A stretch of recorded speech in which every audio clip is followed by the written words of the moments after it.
만약에 여러분들이 예수님의 제자로 3년을 따라다니다가 그 예수님이 하나님께서 수천 년 전부터 이스라엘 백성들, 자기 유대인들에게 약속하신 메시아라는 것을 만약에 깨닫게 된다면 여러분들은 그 예수님을 어떻게 소개하고 싶으세요? 한번 생각해 보셨어요? 마태는 3년 동안 예수님의 제자로 따라다녔지만 예수님이 부르셔서 자기가 예수님을 따라서 3년 동안 다녔음에도 불구하고 예수님이 그 약속한 메시아라는 걸 알지 못했어요. 그래서 예수님께서 십자가에 못 박혀 죽으시러 가셨을 때 제자들이 다 도망했는데요. 그 다 도망한 제자 중에 마태도 도망을 했던 거예요.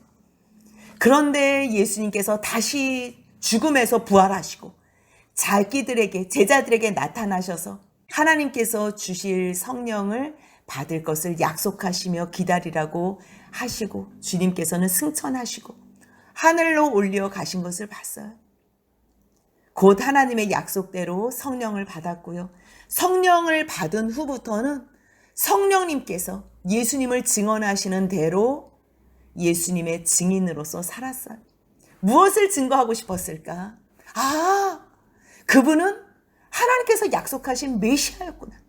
다른 것보다도 자기가 그것을 증거하고 싶어요. 마태, 마가, 누가, 요한복음, 사복음서를 통하여 하나님께서 그 각각 사람들에게 예수에 대해서 말씀하시게 도와주셨지만 결국 마태는 예수님이 하나님의 아들이신 그 하나님께서는요, 아브라함과 다윗의 자손, 메시아로 보내주신 진정한 왕이신 그 예수님을 기록하고 싶었어요. 그래서 처음부터 어떻게 시작해요? 아브라함과 다윗의 자손, 예수 그리스도의 계보라. 예수 그리스도, 메시아라는 거예요. 예수가 메시아라는 걸 쓰고 싶었어요. 그분은 약속에 의해서 유대인들이 그토록이나 기다리고 있는 그 아브라함의 혈통을 따라서 다윗의 자손으로 오셨다는 것을 기록하고 싶었던 것.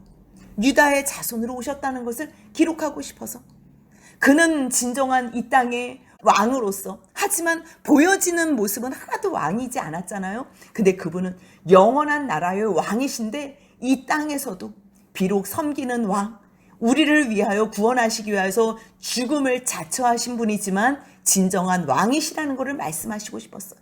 근데 그분의 사역은 뭐라는 거예요? 두루 다니시며 가르치셨다는 것. 그리고 천국 복음을 전파하셨다는 것. 그리고 모든 약한 것과 병든 자를 고치셨다는 것.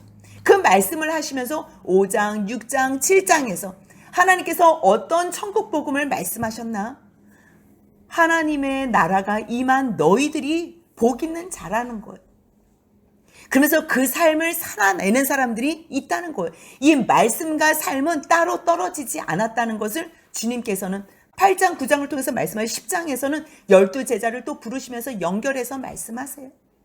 지금 우리는 한 장 한 장이 28장으로 다 구분되어 있지만요. 마태가 쓸 때는 이것을 한 복음서로 기록한 거예요. 무엇인가 말씀을 전하고 싶은 게 있었어요. 예수님께서 영원한 하나님 나라의 왕으로서 통치하시는 분이 또 우리가 그 복을 받은 영원한 천국에서 살 우리들에게 말씀하신 그 말씀을 다 모아서 5장, 6장, 7장에서 기록하시며 그대로 사는 사람이 8장과 9장에서 있다는 거예요. 그러면서 첫 번째는 나병 환자에 대해서 말씀하셨지요. 두 번째는 백부장의 하인, 진정 하인을, 종을 아들처럼 사랑하는, 그래서 중풍병을 고쳐준, 그리고 베드로의 장모 열병을 고쳐준 그분은 모든 질병을, 어떠한 질병도 가장 부정한 나병, 누군가의 손에 의탁해서 나올 수밖에 없는, 그럼에도 불구하고 말씀으로도 직접 가시지 않고서도 고쳐주실 수 있는 분, 베드로의 장모의 그 열병을 그를 만지시면서 낫게 하시고 그분의 사랑, 섬김, 진정한 왕이신 그분이 이 땅에 오셔서 가장 부정하고 약하고 연약한 자들을 거부하지 않으시고 외면치 않으시고 다 고쳐주신, 질병을 치료하시고 질병을 다스리시고 통치하시는 그분이 하나님의 아들 메시아라는 것, 그것을 말씀하세요. 그리고서는 자연세계도 다스리시고 통치하시는 그분이 메시아라는 것. 그리고 귀신 들린 사람을 고쳐주면서 군대 귀신 들린 자, 영계도 보여지는 것뿐만 아니라 보여지지 않는 그러한 영의 세계도 다스리시고 통치하시는 분이라는 것을 8장에서 말씀하시고요. 그리고 9장부터는 들것에 매어온 그들의 믿음을 보시고 그들의 죄를 사해 주시는, 예수님은 질병뿐만 아니라 자연세계, 영계뿐만 아니라 오로지 유일하게 죄사함의 권세가 있으신 분은 예수님이라는 것을 가르쳐주고 싶은 거예요. 그 예수님의 죄사함, 그래서 예수님은 나도 불렀다는 이야기를, 마태를 부르신 그 사건은 죄사함 다음에, 그 중풍병자의 고침 다음에 죄사함의 영역 가운데 자기도, 주님께서는 의인을 부르러 오신 분이 아니라 죄인을 부르러 오신 분이라는 것을 이야기하려, 자기도 이 이적 가운데에 포함된 자라는 것을 간증적으로 기록하고 있어요. 그리고 오늘 말씀이요, 그때에 요한의 제자들이 예수께 나와 금식이라는 걸 왜 해요? 하나님의 은혜에 감사해서, 아니 자기가 하나님 앞에서 어떠한 경건을 하기 위한, 하나님 앞에서 자발적으로 드리는 어떠한 각오, 하나님과의 약속, 그런 것 때문에 드리는 이 금식을 이제는 이것이 논쟁거리로 예수님에게 따지러 나오는 요한의 제자들의 모습을 볼 수 있어요. 왜 금식하지 않냐고, 당신의 제자들은 왜 금식하지 않냐고. 그 옆에 있는 예수님의 제자들이 얼마나 민망하겠어요. 근데 예수님 뭐라고 말씀하시는지 15절 같이 읽겠습니다. 예수께서 그들에게 이르시되 혼인집 손님들이 신랑과 함께 있을 동안에 슬퍼할 수 있느냐? 그러나 신랑을 빼앗길 날이 이르리니 그때에는 금식할 것이니라. 따지러 온 요한의 제자들을요, 뭐라고 그들에게 핀잔을 주거나 책망하지 않아요. 왜냐하면 금식은 주님 앞에서 굉장한 경건한 귀한 일이기 때문에. 그들이 금식하는 것을 나무라지 않고 그것 때문에 트집 잡는 그들을 불쌍히 여기시며, 그래 너희들이 지금 금식하는 이유는 내가 알아. 그래서 그들을 상황을 견주어서 예를 들어서 말씀을 하고 있어요. 혼인집 손님들이 신랑과 함께 있을 동안 슬퍼할 수 있느냐? 하지만 신랑을 빼앗길 날이 온다면, 지금은 제자들이 나와 함께 잔치로, 잔치집에서 신랑과 혼인 예식을 하는 그러한 가장 기쁜 시간을 보내기 때문에 지금은 금식할 필요가 없어. 하지만 내가 십자가에서 죽는다면, 그때는 금식하지 말라 그래도 아마 제자들은 금식할 거야. 그것을 독려해 주는 거지. 요한이 지금 옥에 갇혔을 때 너희가 금식하는 거 너무 귀해. 하지만 너희들이 이것을 옛 언약, 율법의 어떠한 너희의 법률과 규례에 얽매여서 하는 거는 옳지 않아. 새 언약, 새 은혜가 시작됐어. 그것을 이야기하기 위해서요, 16절, 17절 같이 읽습니다. 생배의 조각을 낡은 옷에 붙이는 자가 없나니 이는 기운 것이 그 옷을 당기어 헤어짐이 더하게 됨이요. 새 포도주를 낡은 가죽 부대에 넣지 아니하나니 그렇게 하면 부대가 터져 포도주도 쏟아지고 부대도 버리게 됨이라. 새 포도주는 새 부대에 넣어야 둘이 다 보존되느니라. 생배 조각과 낡은 옷을 비유를 해요. 새 포도주와 낡은 가죽 부대를 또 비유를 해요. 생배 조각은 뭐예요? 예수 그리스도의 복음이에요. 은혜의 복음이에요. 율법적으로 무엇을 해서 억지로 의무로 하는 게 아니고요, 자유케 하는, 내가 자율적으로 자원해서 하는 그러한 마음이라는 거예요. 은혜로만, 억지로 규율 때문에 남에게 보여주기 위해서 엄격하게 하는 것이 아니고요, 예수의 그리스도의 그 안에 있으면요, 자유함이 있는 거예요. 자유함이. 그렇기 때문에 예수님의 복음을 그 너희들의 유대교의 교리, 억지로 하는 그 율법적인 그 한가의 커트라인에 비교하지 마. 그러면 이거 기운 것이 당기어서 터지게 돼. 이게 안 맞는다는 거지요. 새 포도주도 낡은 가죽에 넣으면 어떻게 하겠어? 이게 터지지 않겠냐? 새 포도주는 새 부대에 넣어야 둘이 다 보존돼. 주님께서는 그렇게 말씀하세요. 이 말씀을 하실 때에 급하게 한 관리가 와요. 마가복음과 누가복음 병행 구절에는요, 야이로라고 이름을 기록하고 있어요. 딸이 방금 죽게 되었다고. 여기는 12살이라는 것이 기록에 없지요. 네, 12살이 된 딸이에요. 방금 죽게 되었대요. 다른 복음서와 조금 다른 거는요. 마태는 지금 표현하고 싶은 게 있는 거예요. 예수님이 메시아라는 것. 그냥 그것만 지금 여러분들 유대인들 여러분들이 구약 동안에 그토록이나 기다렸던 그 메시아가 예수 그리스도라는 것. 예수가 그리스도라는 것. 그것을 표현하고 싶은 것. 목적이 있기 때문에 굳이 설명하지 않아도 될 말들은요. 굉장히 함축해서 기록하는 것을 볼 수 있어요. 다른 복음서에는요. 아직 죽지 않았어요. 이 12살 된 딸이 죽지 않은 상황에서 이 야이로가 내 딸이 죽을 것 같다고. 지금 죽게 되었으니 예수 빨리 와달라고 이렇게 부탁하는 상황 가운데 마음이 막 조마조마하는데 혈루증 걸린 12년 동안 혈루증 걸린 여인이 와서 그 여자 때문에 시간을 끄는 이 모든 것들. 왜냐하면 살아있는데 예수님이 빨리 가야 되는 이 긴급함을 설명하기 위해서 마가복음과 누가복음은 죽을 것 같은 자기의 딸을 설명하면서 얘기하지만 지금 마태는 뭘 얘기하냐면요. 그런 거는 별로 중요하지 않아요. 이미 벌써 다 죽은 결과를 얘기하는 거예요. 이 관리가 와가지고 이렇게 했지만 지금 이것을 얘기하고 싶은 게 아니고요. 예수님은 질병도 다스리시고 자연세계도 다스리시고 영계도 다스리시고 죄사함의 능력도 계시고 그래서 그 죄사함 때문에 내가 이 죄인을 부르신 예수님 그런데 죽었던 이 어린아이 이 죽은 자 이 야이로의 딸을 살리신 죽음에서도 구원하시는 능력이 계신 이것을 얘기하고 싶은 거예요. 지금 야이로의 상황과 뭐 이러한 긴급한 이 12년 동안 혈루병을 걸린 이 여인과의 이 대비 이런 것보다요. 야이로의 딸의 죽음 가운데서 살리신 그 예수님을 증거하고 싶은 거예요. 그래서 12살 뭐 이런 것도 굳이 얘기를 안 한 거예요. 죽음에서 구원하신. 하지만 12해 동안이나 혈루증으로 앓는 여자에 대해서도요. 뭐 많은 돈을 허비하고 이런 것도 안 나와. 아무것도 안 나와. 그냥 그는 예수님이 구원주라는 것. 메시아라는 것. 그것에 강조점을 두는 거예요. 그래서 뭐라 그래요? 자기 마음에 그 겉옷만 만져도 구원을 받겠다고 생각했기 때문에 예수님 그 겉옷가에 손을 댔다는 거. 그것을 만졌다는 거. 그래서 그 만진 그 마음을 보시고 그 중심을 보시고 예수님이 자기의 능력이 다 빠져 이런 것들을 다 생략하시고 그냥 그를 보시고 뭐라 그래요?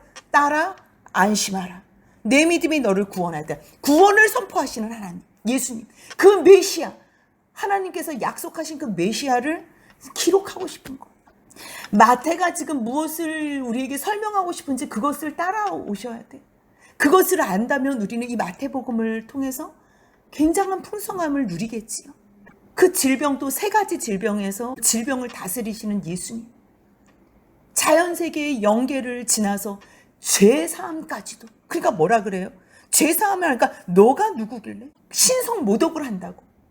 왜요? 그분이 누구기 때문에 하나님의 아들이신 것을. 그분은 영원한 우리의 왕이신 것을 마태는 기록하고 싶은 거예요. 지금 무엇을 이야기를 하고 싶은지. 예수님은 구원을 원하는 사람. 내가 예수님으로 말미암아 구원을 받겠다고 하는 사람을 통해서는 주님께서는 구원을 선포하신다는 거예요. 그 단지 무엇만 필요한 거예요? 그 사람의 믿음만 필요한 거예요.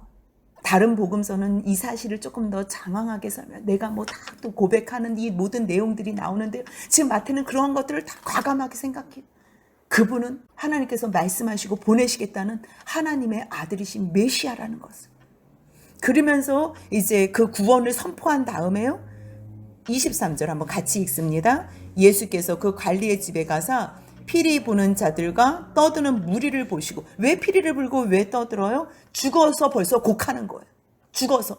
이거는 사람들이 다 죽은 것을 확증하기 위해서 그 필요한 말만. 죽은 사람도 죽음에서 구원하신 메시아라는 것을 이해하기 위해서 지금 다른 거는 안 쓰는데 요거는 기록하는 거예요. 왜? 죽었다는 거예요. 분명하게 죽었다는 거예요. 그런데 예수님께서 뭐라 그러시냐면요. 물러가라. 이 소녀가 죽은 것이 아니라 잔다 하시니. 그들이 비웃을 만큼 완전히 죽었다는 거예요. 그래서 예수님께서는 무리를 다 내보낸 후에 들어가서 소녀의 손을 잡으세요. 달리다구 소녀야 일어나라. 이렇게 말씀하셔요. 주님께서는 이 소녀의 손을 잡으심에 일어나는지라 달리다 하고 이런 얘기를 다 생략해도 지금 뭐예요? 죽음에서 살았다는 거예요. 사람들이 죽어서 곡하고 피리를 불고 비웃기까지 했는데 죽음도 다스리는 메시아라는 거. 그리고 나서 27절 한번 같이 읽습니다. 예수께서 거기에서 떠나가실새 두 맹인이 따라오며 소리질러 이르되 다윗의 자손이여 우리를 불쌍히 여기소서 하더니 맹인을 고쳐주세요. 그리고 32절, 33절 같이 읽습니다. 그들이 나갈 때에 귀신 들려 말 못하는 사람을 예수께 데려오니 귀신이 쫓겨나고 말 못하는 사람이 말하거늘 무리가 놀랍게 여겨 이르되 이스라엘 가운데서 이런 일을 본 적이 없다 하되. 지금 여러 가지 이적과 병 고치는 이 모든 내용을 기록하고 있는데요. 우리가 이거를 10가지라고 봐도 되고 그 중간중간 삽입되어 있는 모든 것들을 정황을 다 봐도 돼요. 여러분들은 만약에 이거를 쓴다면 지금 병고치 사건과 이적 사건이 있잖아요. 바람과 풍랑을 잔잔케 하는 이러한 이적들, 귀신을 내쫓은. 그럼 여러분들은 제일 뭐 먼저 쓰고 싶어요? 아니면 무엇을 제일 나중에 쓰고 싶어요? 어떠한 효과를 내고 싶으세요? 마태는 질병을 다스리시는 메시아, 그리고 자연세계를 다스리시고 영계를 다스리시고 죄사함을 다스리시고 그리고 죽은 자를 살리시는 그 과정 가운데에 혈루증 여인을 구원하신 사건, 구원을 선포하시는 메시아를 이야기를 해요. 그럼 우리는 이게 절정 아니에요? 구원을 선포하시고 죄사함과 구원과 그리고 마지막에 죽은 어린아이를 살리신 사건이면 이게 최고의 클라이막스 같잖아요. 죽은 자를 살리신. 근데 죽은 자를 살린 다음에요, 맹인과 말 못하는 사람을 고친 이야기를 해요. 고친 이야기를 하면서 뭐라고 사람들이 표현을 하냐면요, 이스라엘 가운데서 이런 일을 본 적이 없다, 이렇게 표현. 이스라엘 가운데서 이런 일을 본 적. 말 못하는 사람을 고친 후에요, 중풍병자를 고친 다음에 사람들이 두려워하며 이런 권능을 사람에게 주신 하나님께 영광을 돌리는 내용이 9장 8절에 기록되어 있어요. 그런데요, 맹인이 고쳐지고 말 못하는 사람이 고쳐진 다음에는요, 뭐라고 이야기를 하냐면 놀랍게 여긴 다음에 이스라엘 가운데서 이런 일을 본 적이 없다. 이스라엘 가운데, 구약 가운데에 그러면 죽은 자가 다시 살아난 일은 있나요? 혹시 여러분들 죽은 자가 살아난 경우가 있나요? 어떤 경우지요? 엘리야하고 엘리사. 엘리야하고 엘리사는 죽은 자가 살아났어요. 그런데 맹인이 눈을 떴다는 얘기나 아니면 말 못하는 사람이 말을 하게 됐다는 내용이 혹시 구약에 있나요? 없어요. 그거는 어디에 약속되어 있냐면요, 이사야 35장 한번 확인해 보겠습니다. 이사야 35장 5절 6절 한번 읽겠습니다. 이사야 35장 5절 6절입니다. 함께 읽겠습니다. 그때에 맹인이 눈이 밝을 것이며 못 듣는 사람의 귀가 열릴 것이며 그때에 저는 자는 사슴같이 뛸 것이며 말 못하는 자의 혀는 노래하리니 이는 광야에서 물이 솟겠고 사막에서 시내가 흐를 것임이라. 맹인의 눈이 밝을 것이며 못 듣는 사람의 귀가 열린대요. 보통 못 듣는 사람들은 말을 못해요. 들어야지 말을 하는데 이 못 들으면 처음에는 이게 조금 분리돼서 할 수 있을지 몰라도 결국은 못 듣는 사람이 결국 말도 못해. 못 듣는 사람들의 귀가 열리고요. 그다음 저는 자들의 중풍병자들은 특히 걷지도 못하잖아요. 안진뱅이들도 걷지 못하고 저는 자들이 뛰는 것, 이것을 볼 때인데 그때가 언제냐면요, 거기 위에 2절 한번 2절 읽겠습니다.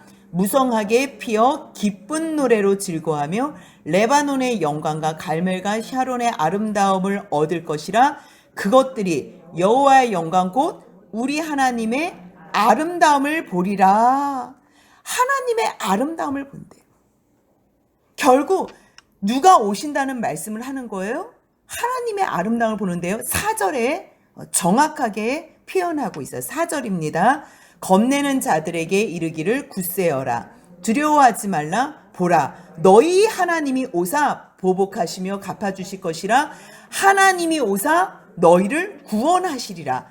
그러면서 5절에 그때에 그러는 거예요. 맹인이 눈을 뜨고 말 못하는 사람이, 못 듣는 사람이 귀가 열리고 저는 자들이 사슴처럼 뛰는 데는 누가 오시는 때라는 거예요? 하나님께서 오시는 때라는 거예요. 그렇기 때문에 이 사람들은 구약의 메시아를 기다리는 사람들은 하나님의 약속, 그분은 하나님께서 보내시는 메시아라는 거. 다윗의 자손으로 하나님께서 보내시는 그 왕, 통치하시는 분이 오실 거라는 거를 기다리신 거. 그럴 때 죽은 자가 살아난 거는 엘리야, 엘리사도 있었기 때문에 그걸로는 메시아라는 것을 몰라요. 하지만 맹인이 눈을 뜨고 못 듣는 자가 듣고 저는 자가 일어나는 것을 볼 때면 그때 누가 오셨다는 걸 안다는 거예요. 하나님이 메시아가 하나님의 약속이 이루어지는 것을 아는 거예요. 그래서 세례 요한이 감옥에서 자기 안 꺼내주는 일로 당신이 메시아입니까? 아니면 우리가 오실 일을 기다려야 됩니까? 그랬을 때 예수님이 뭐라고 대답하면 돼요? 나 메시아야 이렇게 얘기하면 되잖아요. 만약에 가짜한테 물어봐도 당신 메시아입니까? 그럼 나 메시아다 그러잖아요. 그거는 말이 안 되는 거예요. 답이 안 돼요. 우리는 예수님은 내가 메시아다 이렇게 말하면 더 우리가 정확할 것 같은데 거짓말하는 사람들이 너무 많기 때문에 그것은 답이 안 돼요. 만약에 당신 메시아입니까? 그랬을 때 나 메시아다 이 말 말고 다른 증거 보여주세요. 그랬을 때 그 메시아, 내가 예수라고 하는 맹인들의 눈을 뜨게 하잖아. 내가 못 듣는 사람들의 귀를 열게 하잖아. 내가 저는 사람들의 일으키잖아. 만약에 그렇게 이야기할 죽은 자도 살리시고 모든 것을 할 수 있다면 그는 정말 메시아라고 말할 수 있어요. 왜? 약속하셨으니까. 이사야의 말씀을 통해서. 세례 요한이 물었을 때 나 메시아야 그렇게 말씀하지 않고서 뭐라 그래요? 맹인이 눈을 뜨고 못 듣는 자가 듣고 말 못하는 자가 말을 하고 너희들이 그것을 본다면 너희가 본 대로 세례 요한에게 말하라는 거예요. 본 대로. 그래서 이 말씀을 이거는 지금 이방인들에게 하는 말씀이 아니에요. 유대인들에게 마태복음 유대인들에게 메시아 오직 메시아만 수천 년을 기다린 그들에게 증거하는 말씀이에요. 그렇기 때문에 이 소경이 지금 뭐라고 해요? 두 맹인이 따라오며 소리질러 이르되 다윗의 자손이요. 다윗의 자손인 걸 아는 거예요. 그 다윗의 자손이라면 누구를 고쳐줄 거를 확신하는 거예요? 내 눈을 뜨게 하겠다는 것을 확신하는 거예요. 뒤에 나올 때요. 바리새인들 34절에서 야 이스라엘 가운데서 본 적이 있니? 이런 일은 일어난 적도 없어. 그렇게 말하면서 34절에서 바리새인들은 뭐라 그러냐면요. 바리새인들은 이르되 그가 귀신의 왕을 의지하여 귀신을 쫓아낸다. 이게 말이 돼요? 바리새인들은요, 여러분들 이렇게 우습게 생각하면 안 돼요. 바리새인들은 구약을 거의 그냥 다 알고 있다고 생각하면 돼요.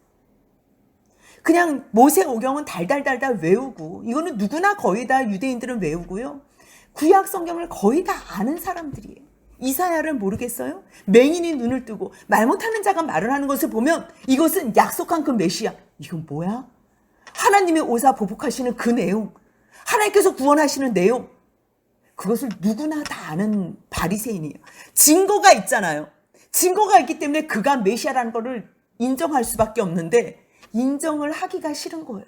왜냐하면 자기네들이 존경을 받고 그 많은 백성들의 앞에서 자기들이 지금 어떠한 일 가운데 군림하고 있는데 자기보다 시골 촌뜨기 같은 나사렛이라는 곳에서 한 사람이 났는데 이거는 인정하고 싶지가 않은 거예요. 이게 수준이 안 맞는 거예요. 그래도 예루살렘에서 또 뜨는 그러한 모임에서 좀 연계성이 있다던가 해야 되는데 전혀 세상에서는 알아주지도 않는 나사렛에서 나온 한 청년이 저런 일을 한다는 걸 인정하고 싶지가 않은 거예요. 그러니까 인정하고 싶을 때는 어떻게 하면 되는 줄 알아요? 그 사람한테 가서 배우거나 그 사람의 말씀에 귀를 기울이면 우리는 그게 가장 정상적이고 얼마나 좋을까 이러는데요. 마음이 교만한 사람은요, 그것을 한 방에 밟아버리고 싶은 거예요. 그래서 뭐라 그러는 거야? 예수님의 이 한 행적을 바알세불의 힘을, 귀신의 왕, 여기는 지금 바알세불이라고 말이 안 나와. 다른 복음서 다 바알세불의 귀신의 왕을 의지하여 귀신을 쫓아낸다. 그러니까 예수님이 그 다음에 뭐라 그래? 아니 어떻게 같은 집안에서 그렇게 하냐? 굳이 여기서는 그런 얘기를 할 필요가 없는. 눈은 비록 보이지 않지만 예수 그리스도께서 메시아라는 걸 믿었던 이 소경은 뭐라고 외쳐요? 다윗의 자손, 다윗의 자손이 우리를 불쌍히 여겨주시기만 하면 끝나는 거예요. 주님은 긍휼을 베푸시는 분이시기 때문에요. 이사야에서 알잖아. 이사야에서 긍휼을 베푸시면서 구원하실 분이라는 걸 아시기 때문에 당신이 메시아라면 우리의 눈을 뜨게 하실 수 있습니다. 너무 확실한 거예요. 근데 주님은요, 확실할 때에 우리 쪽에서는 이걸 시험이라고 얘기할 수 있지만요, 아니에요. 더 분명하게 너희가 믿니? 그것을 보여주고 싶어서요. 다윗의 자손이요, 우리를 불쌍히 여기소서. 그런데요, 아랑곳하지 않고 집으로 들어가세요. 지금 여기가 가버나움으로 돌아오셨잖아요. 가다라 지방 갔다가 다시 돌아오셔서 지금 이 구장 사역을 하시고 계시는 거잖아요. 그래서 이 가버나움에 집이 계셔서 자기 집에 들어가셨다는 걸, 소경 집에 들어가셨다는 게 아니라 이 길 가시다가 지금 12년 동안 혈루증 걸린 여인도 만난 거고, 그다음 야이로의 딸 이 사건도 있고서 지금 다시 이제 집으로 가는 길에 소경 둘을 만난 거예요. 그런데 28절 같이 있습니다. 예수께서 집에 들어가심에 맹인들이 그에게 나아오거늘 예수께서 이르시되 내가 능히 이 일 할 줄을 믿느냐? 대답하되 주여 그러하오이다 하니. 이 사람들은 무시당하는 것 같아요. 예수님께서 집으로 들어가셨대? 사람들이 얘기를 해줄 거 아니에요. 그런데도요, 그분이라면 아무리 집을 들어가도 그분이라면 나의 눈을 고쳐주겠다는 확신이 있었기에 절대 포기하지 않는 거예요. 자존심 없어요. 간절하다면 주님 집에 들어가셔도 무례해도 그 간절함이 다 용서가 돼요. 왜냐하면 예수님의 그 다음 반응을 보시면 알아요. 맹인들이 예수님께 나왔는데 예수님 너 왜 여기까지 왔어? 뭐라 그러세요? 전혀 안 그러세요. 바로 물어봐요. 너 진짜 내가 능히 이 일 할 줄을 믿니? 믿니? 주님은 다른 거 필요 없어요. 예수님과 우리와의 관계, 예수님과 사람들의 관계 속에서는 믿음 하나만 있으면 돼. 믿음. 그러니까 그 사람들이 뭐라 그래요? 주여 그러하오이다. 29절 같이 있습니다. 이에 예수께서 그들의 눈을 만지시며 이르시되 너희 믿음대로 되라 하시니. 근데 참 너무 아쉬워요. 믿음대로 돼서 눈은 낫게 돼요. 그 눈들이 밝아진지라.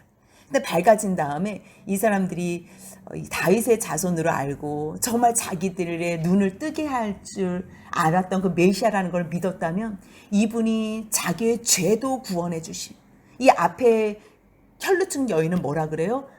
겉옷만 만져도 병 나을 거를 생각하자. 병 나을 거를 얘기하는 게 아니라 겉옷만 만져도 자기가 무엇을 받겠다고 믿은 거예요? 구원. 그렇기 때문에 구원을 선포하셔요. 근데 지금 여기에서는 주님께서는 이 사람들이 구원까지도 소원하면 얼마나 좋을까? 그래서 한번 집으로 더 들어간 거예요. 근데 그 믿음이 오기는 했지만 어디까지예요? 눈 뜨는 것만이에요. 눈 뜨는 것만. 너희 믿음대로 되리라. 너희 믿음대로 되리라. 주님, 나는 당신이 메시아라는 걸 압니다. 주여라고까지 고백을 했다면 나는 당신을 메시아로 인정합니다. 그럼 나의 모든 죄를 용서하시고 나를 구원하여 주옵소서. 그럼 주님께서 너 된 일을 집에 가서 알려라. 아마 그 군대 귀신 들린 사람한테는 큰 구원의 일을 너희 집에 가서 알리라고 얘기하거든요. 주님께서는 어떤 사람도 알리라 그러지 않아요. 근데 알리라 그러는 사람들은 어떤 거라면요, 구원의 일을 깨달은 사람들에게는 너가 전하라 그래요. 왜냐하면 구원을 받은 사람들은 병 나은 것보다 뭐가 더 큰 걸 알아요? 구원을 받은 것을. 그래서 사람들에게 증거할 때 병 나은 게 병도 낫지만 더 중요한 건 이 구원의 감격을 증거해요. 예수님은 그거를 증거하는 걸 기뻐하세요. 그래서 제자들에게도 뭐라 그래요? 내가 다시 부활할 때까지 너희가 말하지 말라고, 사람들에게 알리지 말라 그러잖아요. 왜냐하면 보여지는 것만, 보여지는 게 영광, 그게 아니에요. 예수님의 이 땅에 오신 사역은 죽음에서 구원하신, 우리를 죽음의 죄 가운데서 구원하신 사역이라는 것을, 그거를 증거하는 것, 그것을 위해서 병도 낫게 하는 거고 말씀도 가르치는 거고 이 모든 다른 것들이 필요한 거지. 가장 중요한 예수 그리스도의 그 사역 가운데 중요한 거는 복음이에요. 복음이 뭐예요? 하나님께서 한 의 예수 그리스도를 이 땅에 준비해 주셔서 이 세상 모든 사람들을 구원하셨다. 단 그 사건을 믿는 사람들만. 이게 복음이에요. 근데 이 사람들은 지금 너희 믿음대로 되라 그랬는데 결국은 눈은 밝아졌지만 믿음의 구원에까지는 이르지 않았기 때문에 예수님께서 어떻게 경고하세요? 엄히 경고하셔서 삼가 아무에게도 알리지 말라. 근데 이 사람들은 뭘 알리고 다녀요? 예수님의 말씀 순종도 안 하고 자기 눈만 낫다는 거 알려니까 많은 사람들이 그냥 병만 고치네. 관심이 오로지 병만 고치는 데 있는 거. 주님은 그거를 안타까워하세요. 그러한 가운데 이제 32절, 그럼 믿으면 되잖아요. 이게 얼마나 간단해요. 말씀을 모르는 사람들이라면 또 배워야 되지만 말씀을 아는 사람들이라면 그냥 믿기만 하면 되는데요. 결국 바리새이들은 그가 귀신의 왕을 의지하여 귀신을 쫓아낸다 말하는 거. 그 여러분들 한번 바리새인이라는 사람들은 백성들이 늘 존경하던 사람들이잖아요. 그들은 정말 근접할 수 없는 하늘 같은, 백성들에게는 하늘 같은 존경의 대상이에요. 성경에도 박식하고 하나님의 율법대로 613가지를 정말 빼놓지 않고 다 지키는 그들이 백성들에게 얘기하는 거예요. 저 예수 귀신의 왕의 힘을 입어서 한다고. 그러면 또 무식한 백성들은 뭐라 그러겠어요? 어떻게 하겠어? 야야야, 바리새인이 말하는데 저 귀신의 왕, 그 바알세불을 힘입어서 하는 거를 이렇게 안 하겠어요? 그러니까 예수님은 엄청난 일을 하시지만 계속 모함도 같이 동시에 따라다녔다는 거예요. 그런데도요, 35절 같이 읽습니다. 예수께서 모든 도시와 마을에 두루 다니사 그들의 회당에서 가르치시며 천국 복음을 전파하시며 모든 병과 모든 약한 것을 고치시니라. 그러니까 예수님은 그들이 아무리 그렇게 얘기해도 그거는 진리가 아니기 때문에 여기서는 응대할 필요도 없는 거예요. 뭐 말 대답을 할 필요도 없는 거예요. 그냥 예수님은 그분의 왕권, 영원한 왕권, 왕위를 가지신 그분이 잠깐 이 땅에 오셔서 비록 모습은 초라하지만 그분은 자신이 해야 할 일을 하셨다는 것을 그대로 기록하시는 거예요. 아무리 방해 세력이 있어도 상관이 없는 거예요. 여러분들 이제 이 주님을 따르면요, 얼마나 많은 사람들이 여러분들을 모함하고 거짓으로, 아마 말씀을 통해서 우리가 알고 있잖아요. 많은 사람들이 여러분들을 모함하고 힘들게 할 거예요. 예수님이 가셨던 그 길을 여러분들도 가실 거예요. 근데 그럴 때요, 다 응대하지 마세요. 그걸로 시간을, 에너지를 쓸 필요가 없어요. 그걸로 밤잠을 못 이룰 필요가 없어요. 너희들이 거짓말을 해도 그게 너희가 거짓이지 진리가 아니라는 거예요. 주님은 하나님의 그러한 성령의 도우심으로, 성령의 힘으로 이 모든 일을, 하나님의 그 능력을 이미 벌써 아담에게 주신 것을 예수님은 완전하게 회복을 하시는 거예요. 그래서 하나님의 그 능력과 말씀으로, 성령의 힘으로 이 모든 일을 하는데, 너가 아무리 뭐 귀신의 왕이라고 해도 전혀 개념치도 않으시고 개의치도 않으시고, 예수님은 자신이 이 땅에 왜 오셨는지, 무엇을 위해서 이곳에 있는지, 그래서 여전히 하시던 대로 두루 다니사 회당에서 가르치시고 천국 복음을 전파하시고 모든 병과 모든 약한 것을 고치셨다고 마태는 기록하고 있는 거예요. 그러면서 주님은 여전히 무리를 향하여 어떤 눈으로 보시는지 36절입니다. 무리를 보시고 불쌍히 여기시니 이는 그들이 목자 없는 양과 같이 고생하여 기진함이라. 아멘. 여러분들 혹시 여러분을 향해서 거짓, 모함하고 거스려서 말하는 사람들을 향해서 어떤 반응을 보여주세요? 어떤 반응으로 여러분들이 드러나세요? 저 사람은 어떻게, 저걸 어떻게 내일 보복을 할까? 어떻게 저 사람을 저거를 응대할까? 뭐 이렇게 생각해서 밤잠을 못 주무신다면 아직 여러분들은 주님 안에 거하는 사람이 아니에요. 주님은 자기를 거부하고 자기를 모함하고 거스려 악한 말을 하는 사람들을 향해서, 또 그럼에도 불구하고 병을 고치기 위해서 쫓아오는 많은 무리들, 그 모든 사람들이 포함이 된 거지. 그들을 보시고요, 불쌍히 여기셨다는 거. 주님의 마음은 늘 한결같으세요. 그 죄인들, 그 거짓으로 거스려 모든 악한 말을 하는 그들을 위해서 이 땅에 오셨음을 주님께서는 불쌍히 여기신다는 이 말로 모든 것을 다 해석하고 계세요. 이는 그들이 목자 없는 양과 같이 고생하며 기진함이라. 얼마나 지쳐 있겠어요. 그런데 예수님께서 제자들에게 부탁하세요. 뭘 부탁하시냐면요, 추수할 것은 많은데 일꾼이 적대요. 그러기 때문에 너희가 하나님께 기도하래요. 뭘 기도하래요? 38절 같이 있습니다. 그러므로 추수하는 주인에게 청하여 추수할 일꾼들을 보내주소서 하라 하시니라. 추수할 일꾼들을 보내주소서. 이들이 지금 예수님을 따라다니지만 아직 자기들이 하나님 앞에서 온전하게 주님 나를 사용해 주세요. 내가 주님의 일꾼으로 드려지길 원해. 이렇게는 아직 자신들이 드리지를 않은 거예요. 그러니까 기도하라는 거예요. 지금 너무 불쌍해서 기진하여 목자 없는 양들까지 저들이 저렇게 불쌍히 고생하며 기진한다. 추수할 것들은 많은데 일꾼이 적으니 너희들 좀 추수하는 주인이 누구예요? 하나님이잖아. 하나님께 기도하라는 말씀. 그럴 때 사람들은 잠깐만 추수할 사람이 어디 있지? 지금 이거 하라는 거예요? 아니에요. 너희들이 추수할 일꾼이 되라는 거예요. 그래서 10장 1절에서 뭐라고 말씀하시냐면 같이 읽습니다. 예수께서 그의 12제자를 부르사 더러운 귀신을 쫓아내며 모든 병과 모든 약한 것을 고치는 권능을 주시니라.